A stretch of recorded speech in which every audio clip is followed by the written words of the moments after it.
Hello everyone, আমি ইন্দিরা আবারও চলে এসেছি নতুন একটা ব্লগ নিয়ে। তো তোমরা সবাই কেমন আছো? আমরা কিন্তু বেশ ভালো আছি। এখন সকাল ওই 9টা মতো বাজে। বাইরে কিন্তু ভীষণ রোদ, আর অমিত এদিকে স্কুল চলে গেছে। এদিকে রিকু ঘুম থেকে উঠে পড়েছে, নিজে নিজে খেলতে এখন ব্যস্ত।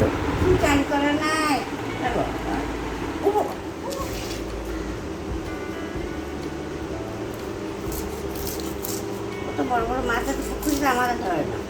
তাই তো। কি মাছ এটা? এটা এটা রুই। রুই মাথা ছোট, আর কাতলা হয় একরকম মাথা মোটা একটা। মাছ বুঝতেই পারিনি। সকালবেলায় বোতলগুলোতে জল ভরে রেখেছিলাম, কিন্তু এদিক ওদিক এলোমেলো হয়ে পড়েছিল, তাই ঠিকঠাকভাবে রাখলাম। আর এদিকে রিকুর জলের বোতল আর দুধের বোতলটা ফুটিয়ে রেখেছিলাম, সেটা এখন ভালোভাবে জল ঝরতে দিচ্ছি। রিকুকে সকালের খাবারটা খাইয়ে ঘুম পাড়িয়ে দিয়েছি, এখন কি সুন্দরভাবে ঘুমাচ্ছে। আমি স্নান করতে গিয়ে এসে দেখি যে রিকু ঘুম থেকে উঠে পড়েছে।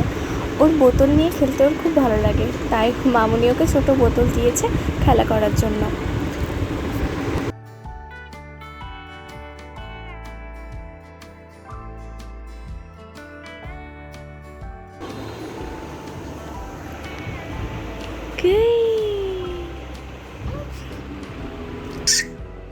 অমনি করে চিৎকার করতে হয়?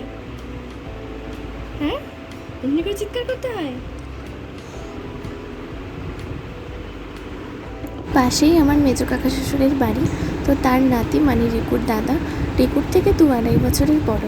তো রিকুকে ভাই ভাই বলে ডাকবে, আর সেই জন্য মামনি ওকে নিয়ে দাঁড়িয়ে আছে।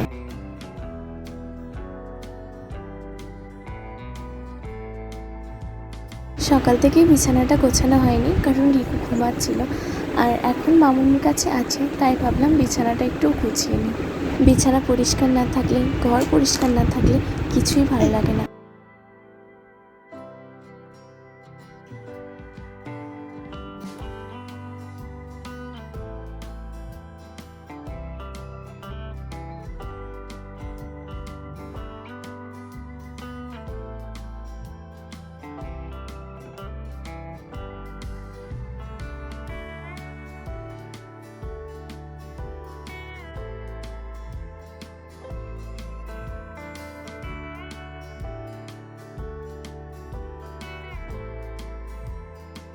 তো আমি সুন্দরভাবে বিছানা পরিষ্কার করে নিয়েছি।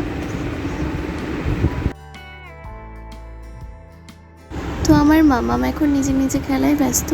ওকে বসিয়ে দিলে আর কয়েকটা খেলনা এরকম করে যদি রেখে দেওয়া হয়, ও নিজে নিজে কি সুন্দরভাবে খেলে, কোনো কিছু ডিস্টার্ব করবে না, কান্না করবে না, ও নিজের মতোভাবেই খেলবে। এদিকে আমি জামা কাপড়ও একটু গুছিয়ে নিলাম, কারণ শিউরি থেকে আসার পর সেইভাবে কোনো কিছুই করা হয়নি, কারণ রিকুকে নিয়ে আমি একটু ব্যস্ত হয়ে গেছিলাম। তো রিকু এদিকে ঘুমিয়ে পড়েছে। রিকু ততক্ষণে ঘুমান, ততক্ষণে আমি আর মামনি দুজন মিলে টিফিনটা সেরে নিই। টিফিন বলতে আমরা মুড়ি খাই সকালে, বাঙালির মুড়ি ছাড়া কি আর চলে?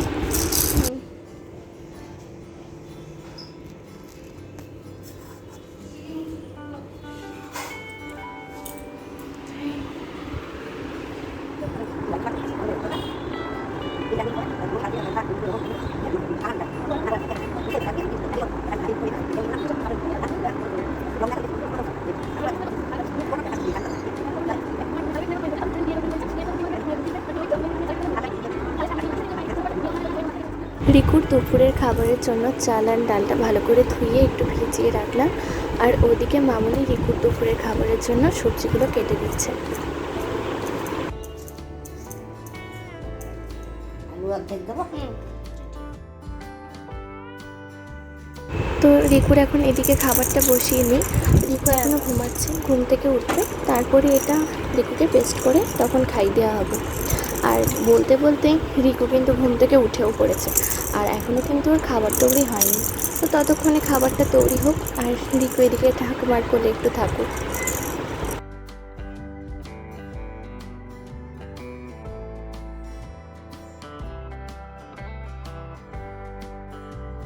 এদিকে মামনি আমাকে খেতে দিয়ে দিয়েছে, ততক্ষণে রিকুকে মামনি ধরুক, তারপর আমার খাওয়া হয়ে গেলে তখন আমি রিকুকে ঘুম পাড়াবো, তারপর মামনি আর বাবা খেয়ে নেবে।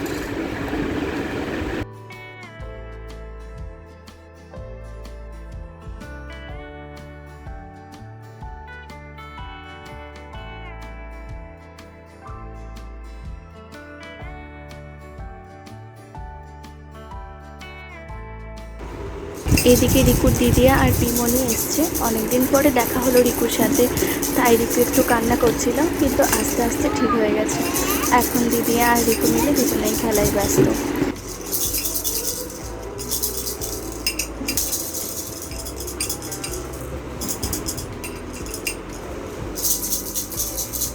বিকেলে আমরা চায়ের পর্ব শেষ করে আমি আর মামনি মিলে টিভি দেখতে বসেছি, আর অন্যদিকে ছোটি ঐশীকে পড়াচ্ছে, আর অমিত রিকুকে নিচে নিয়ে গেছে। আজ কৌশিকী অমাবস্যা, নিচে প্রচণ্ড ভিড়, তাই ওকে একটু দেখাতে নিয়ে গেছে।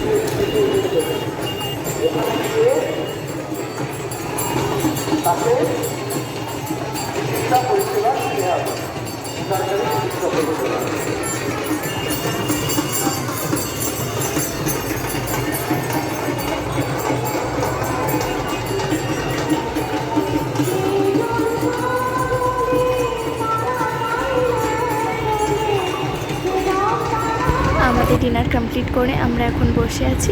অন্যদিকে ঐশী, রিকু আর অমিত তিনজন মিলে এখন খেলা করতে ব্যস্ত। তো চলো, ব্লগটা এখানেই শেষ করছি। আশা করছি তোমাদের ভালো লাগবে, আর ভালো লাগলে অবশ্যই লাইক, কমেন্ট অ্যান্ড সাবস্ক্রাইব করে দেবে। আবারও দেখা হবে নতুন কোনো ব্লগ নিয়ে। তো ততক্ষণের জন্য টাটা।